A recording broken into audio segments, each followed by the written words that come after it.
The self-clean cycle on your oven reaches 900 degrees Fahrenheit. The electronic control board that runs your oven is rated for a maximum of 185. Every time you press that button, you are cooking the brain of your own appliance. And the manufacturer knew that before they put the feature on the box. But the self-clean button is just the symptom. The real problem started decades ago with one design decision that turned the most durable appliance in your kitchen into the most disposable. And once you see how it happened, you will never look at a modern oven the same way. Your grandmother probably had a gas range in her kitchen, maybe a tap-in, maybe a GE, maybe a Whirlpool with a harvest gold finish. If she bought it in the 1970s, there's a decent chance it was still running when you were old enough to cook on it yourself. That was not an accident.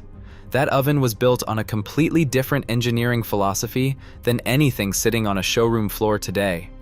Inside a 1970s kitchen range, the temperature was controlled by a Robertshaw thermostat.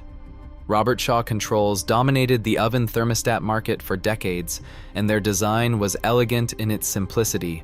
A capillary tube, typically 3 to 6 feet long, filled with a temperature-sensitive gas, ran from the control knob at the front of the range into the oven cavity. As the oven heated up, the gas expanded. That expansion physically pushed against a diaphragm inside the thermostat body, which opened or closed a set of silver electrical contacts. There was no circuit board inside that thermostat, no microprocessor, no software of any kind. Just the laws of physics doing exactly what they have always done. The timer was a clock motor driving mechanical cam switches. The selector was a rotary dial. Every component in that oven, the bake element, the broil element, the igniter, the thermostat, the door springs, the gaskets, was a discrete, individually replaceable part you could buy at any appliance parts house in America. A replacement Robertshaw thermostat fit a GE, a Hotpoint, a Kenmore, a Magic Chef, or a Whirlpool. One-part design. Universal cross-compatibility. A $50 repair and a 30-minute service call. And the materials told the same story. Vintage stove restoration specialists describe those old ranges in terms that sound almost foreign today.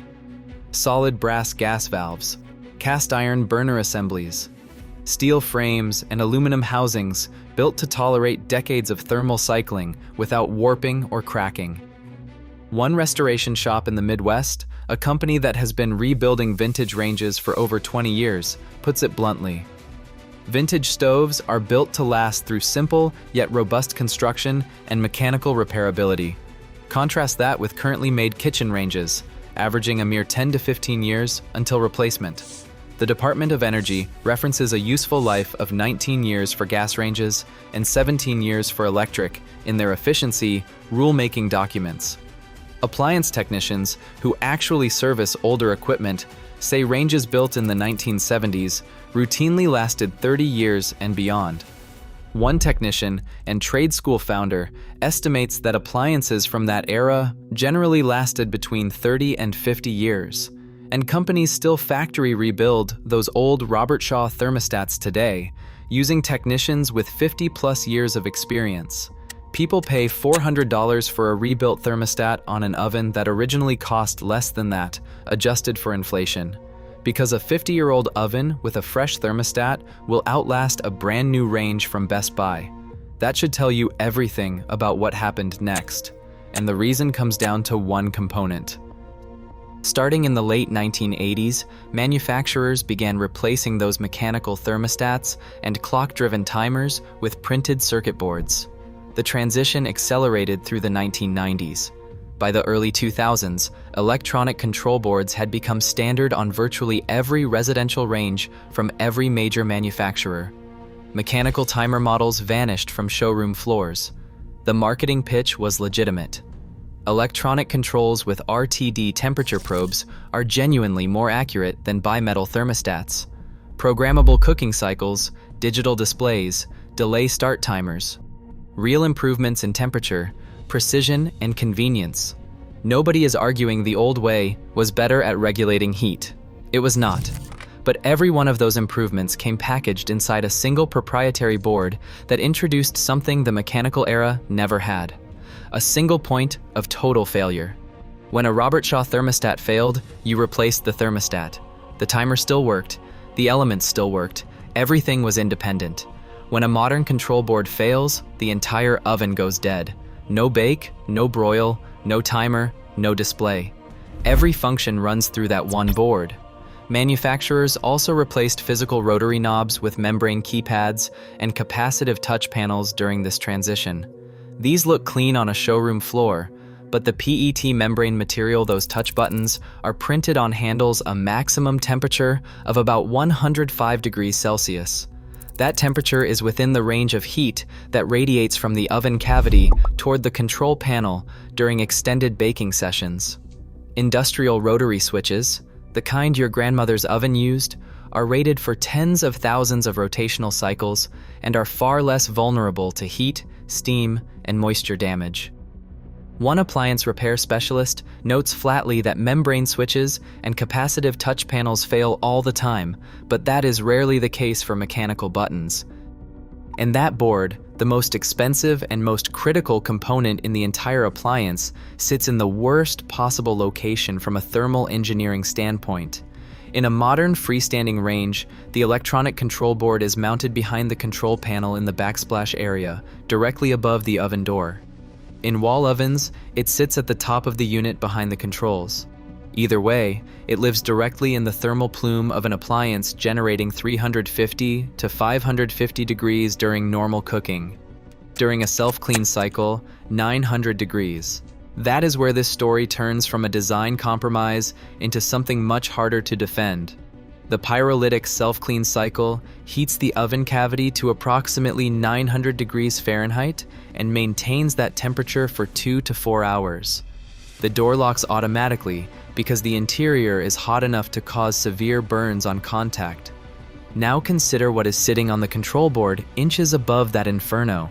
Standard electrolytic capacitors used on oven control boards are rated for 85 degrees Celsius, that is 185 degrees Fahrenheit. Microprocessor chips are often rated for 70 degrees Celsius, 158 degrees Fahrenheit. Even with insulation between the oven box and the control cavity, the thermal soak during a 3-hour self-clean cycle pushes the board environment well past those limits. And the damage is cumulative. Steve Slayton, an appliance repair technician, says it directly. The heat from the self-clean cycle escapes and damages the main control board, and it often blows the safety thermostat. We never recommend running a self-clean cycle. A Viking oven specialist in Austin, Texas, calls the self-clean cycle the #1 reason Viking ovens stop working for his customers. The control board, wiring, and sensitive sensors are tucked right above or behind the inferno. Electronics hate heat. Wiring insulation hates heat. When the board fails after self-clean, the damage cascades in a specific and expensive sequence. The thermal fuse blows first, cutting all power to the control board. Without power, the electronic door lock motor cannot retract. The oven is now permanently locked shut. Food is trapped inside. The display is dead. The door will not open because the mechanism that opens it requires the board that just failed. If the homeowner tries to force the door open, which many do out of desperation, they risk bending the latch frame, cracking the inner door glass, or stripping the lock mechanism entirely. A repair that should have been a $400 board replacement becomes a $1,200 rebuild of the door assembly, the lock motor, the thermal fuse, and the control board all at once.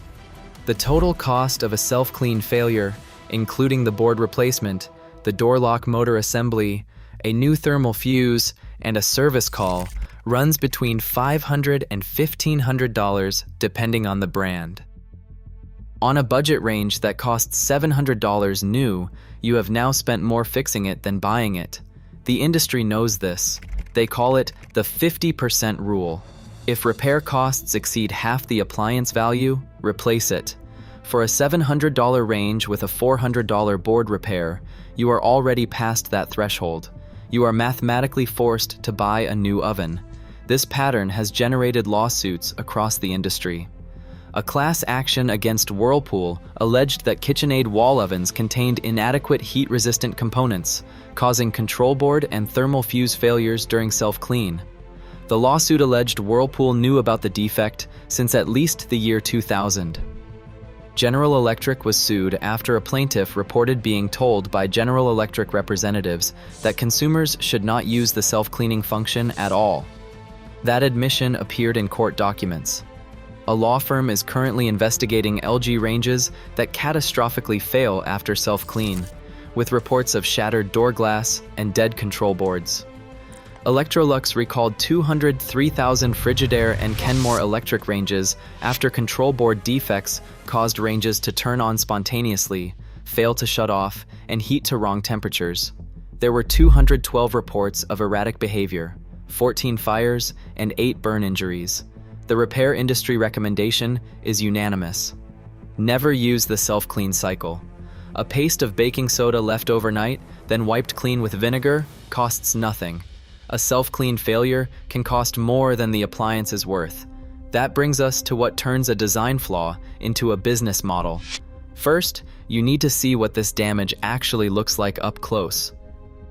If you pull the control panel off a range that died after a self-clean cycle, the control board tells the whole story without a single word.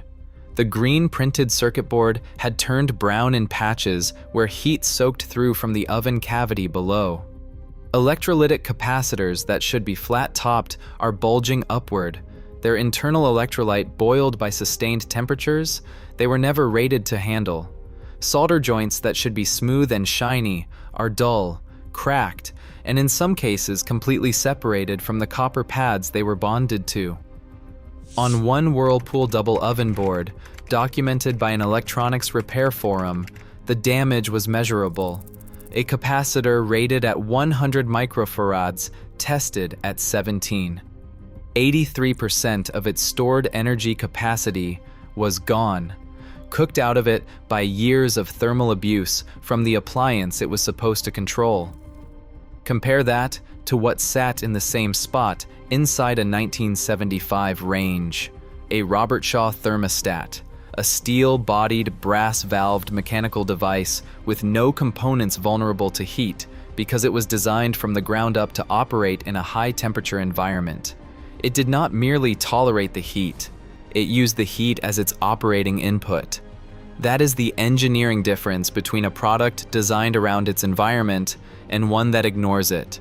Now, when a control board fails on a modern oven, the first thing a homeowner does is search for the part number, and increasingly, the result is 2 words on a parts supplier website, no longer available. Manufacturers typically produce replacement boards for 5 to 10 years after ending production of a model. Budget lines see discontinuation even sooner. Circuit Board Medics, one of the largest third-party board repair companies in the country, describes the reality. Finding replacement parts can be difficult or even impossible once an oven reaches a certain age, as many manufacturers stop supporting models after only a few years. This creates a math problem that consumers are not supposed to notice. The Department of Energy says a gas range should last 19 years and an electric range should last 17 years. But the control board, the single component whose failure kills the entire appliance, disappears from the supply chain at year 5, 6, or 7. The oven was designed to a lifespan the manufacturer has no intention of supporting with replacement parts. Documented examples keep stacking up.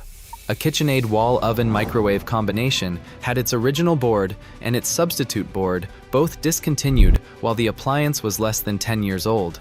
A GE gas range had its control board discontinued with the overlay part priced at over $550, nearly the cost of a brand new budget range.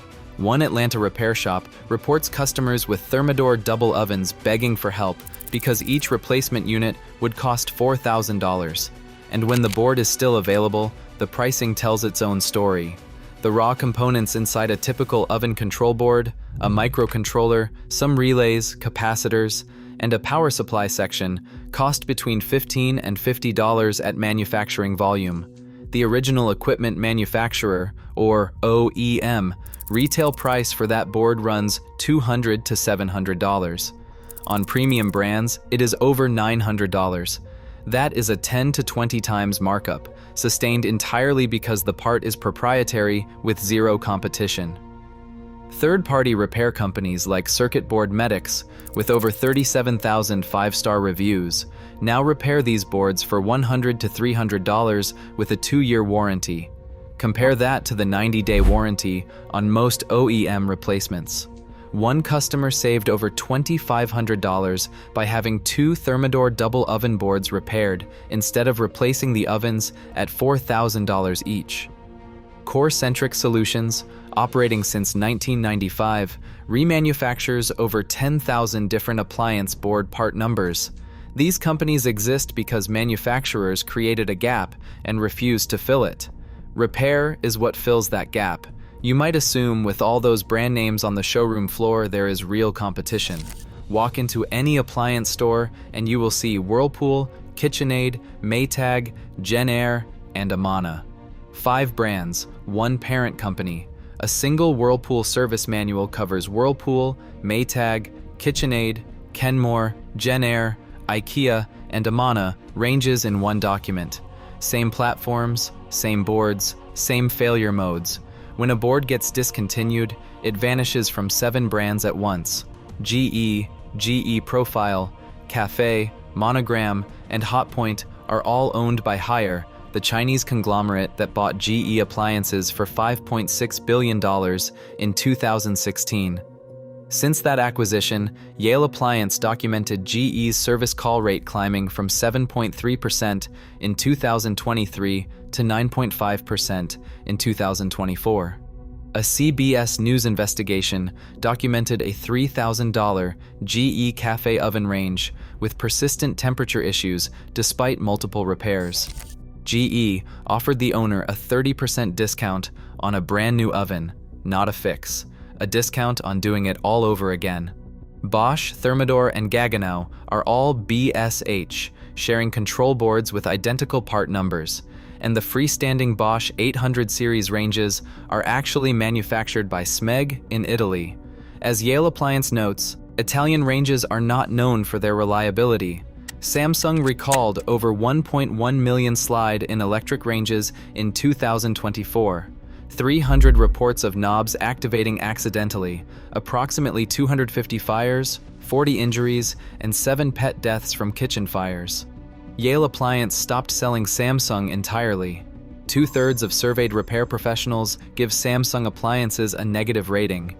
LG faces its own class action investigation, but the deeper problem is that LG pays the lowest warranty reimbursement rates in the industry, so technicians in many markets simply refuse to service their products. 6 parent companies, dozens of brand names. The illusion of choice. If you're finding this useful, subscribe. This channel investigates how modern products are engineered to fail, and there is no shortage of material. Now let's talk about why the engineering math makes all of this inevitable. Published research on printed circuit board reliability attributes 55% of all PCB assembly failures to thermomechanical fatigue. That is what happens when temperature swings cause the board substrate and the components soldered onto it to expand and contract at different rates. The solder joints bridging those materials are stressed every time the oven heats up and cools down. Over thousands of cycles, the solder grain structure changes, micro cracks form and propagate, and eventually, the electrical connection fails completely. Electrolytic capacitors follow the Arrhenius equation. Their useful life halves for every 10 degrees Celsius above their rated operating temperature. A capacitor rated for 5,000 hours at 85 degrees Celsius will degrade exponentially faster in the thermal environment above an oven that reaches 400 degrees every evening. One electronics hobbyist repairing a Whirlpool double oven board measured a capacitor at 17 microfarads when it was rated for 100 microfarads. 83% of its capacitance had been cooked out of it by years of thermal exposure. And if you are thinking induction ranges solve the electronics problem, they actually make it worse. Each induction cooking zone requires its own inverter circuit with high-power IGBT transistors, resonant capacitors rated for up to 2,000 volts, and active cooling fans. When an IGBT transistor fails, and they do, it can blow internal fuses and vaporize copper traces right off the circuit board. Inverter board replacements run $300 to $1,200 per zone. Yale Appliance data shows induction ranges averaging 10.6% first-year service rate compared to below 9% for standard electric ranges. Better cooking technology, but more fragile electronics in a hotter environment. These are not fringe engineering concerns. These are the documented physics of why oven control boards fail on a predictable schedule. So what actually works? The options are narrow, expensive, and require deliberate choices that go against what the showroom is designed to sell you. Wolf, manufactured by Sub-Zero in Wisconsin, makes a commitment almost no other residential brand matches. Products are designed and tested to last 20 years. Replacement parts are available for at least 15 years, and many for longer. A 5-year warranty specifically covers electronic control boards. Factory-certified service technicians stock parts on their trucks. The cost starts at $5,000 for a 30-inch gas range. But the engineering philosophy and parts support are measurably different from anything in the Whirlpool, Haier, Samsung, or LG portfolio. Blue Star, made by Prizer Painter Stove Works in Pennsylvania, a company founded in 1880, takes a different approach. Their all-gas ranges use minimal electronics. No Wi-Fi, no touchscreen, no app. An open burner design provides up to 22,000 BTU per burner. Fewer electronic parts means fewer electronic failure points. The trade-off is a limited service network outside major cities. For everyone else buying a mainstream range, the survival protocol is straightforward. First, never use the self-clean cycle. Manual cleaning with a baking soda paste left overnight and wiped clean with vinegar is the single highest impact step you can take to extend the life of any modern oven. 20 minutes of scrubbing costs nothing. A self-clean failure can total the appliance. Second, install a dedicated surge protector on the oven circuit. Power spikes from lightning strikes, utility fluctuations, and nearby motor startups destroy control board components instantly. One repair technician recommends noise suppressors on all incoming power wires to the range. Third, check your oven temperature annually with an independent oven thermometer. If the reading is off by more than 15 degrees from the set temperature, recalibrate. A sensor drifting out of range forces the board to compensate, accelerating wear on the relay contacts. Fourth, verify the oven door gasket every few months. A cracked or compressed gasket leaks heat directly toward the control panel area, raising the ambient temperature around the board during every cooking session. Fifth, before buying any oven, ask 3 specific questions at the store. How long does the manufacturer commit to supplying replacement control boards after the model is discontinued? What is the warranty length on the electronic control board specifically, not just the overall appliance warranty? And is there an authorized service provider in your zip code? If the salesperson cannot answer those questions, or if the answers are vague, walk away. That information is a better predictor of how long your oven will last than anything printed on the spec sheet.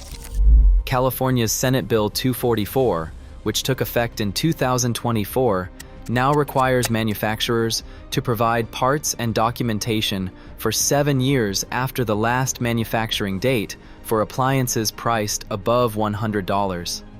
That is the strongest consumer protection in the country for cooking appliances, but it still falls short of the 15-year useful life the Department of Energy references. There is no equivalent federal law. A PIRG study found that 90% of major appliance manufacturers had warranty policies that appeared to violate the Magnuson-Moss Warranty Act, the federal law that says you cannot void a warranty for using a non-OEM part or an independent technician. Your grandmother's oven lasted 30 years because every part in it could be replaced for $50 by anyone with a screwdriver and a parts catalog. Your oven is controlled by a single proprietary circuit board, positioned in the hottest spot of the appliance, Built with components rated for temperatures the oven routinely exceeds, priced at 10 to 20 times its manufacturing cost, and discontinued before the product reaches half its expected lifespan. The appliance industry did not accidentally make worse ovens. They engineered a dependency loop. Proprietary electronics lead to accelerated failure, which leads to discontinued parts, which leads to forced replacement. The control board is not a design flaw. It is the business model. And the self-clean button is the trigger that activates it on the manufacturer's schedule. They put it on the box to sell you the oven. They just never expected you to understand what pressing it actually costs. If you want to see how this same pattern plays out in washing machines, that video is on screen now. Subscribe if you want to stop replacing things that were built to last 5 years instead of 20.